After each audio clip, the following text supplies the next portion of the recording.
you're experiencing approval delays on your Google account, follow these steps to help resolve the issue quickly.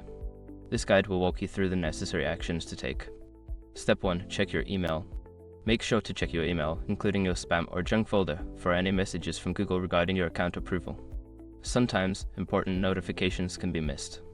Step 2. Review account information. Log into your Google account and review all the information you provided. Ensure that your name, address, and other details are accurate and match your identification documents. Step 3. Resubmit required documents. If you are asked to submit identification or other documents, ensure they are clear and legible. Resubmit them through the appropriate channel, following Google's guidelines. Step 4. Contact Google Support. If the delay persists, reach out to Google Support. Use the Help Center to find the appropriate contact method, whether it's chat, email, or phone support. Explain your situation clearly. Step 5. Be patient and follow up. After contacting support, be patient as they process your request. If you do not receive a response within a few days, consider following up to check on the status of your approval. By following these steps, you should be able to address approval delays on your Google account effectively. If issues continue, keep seeking assistance until resolved.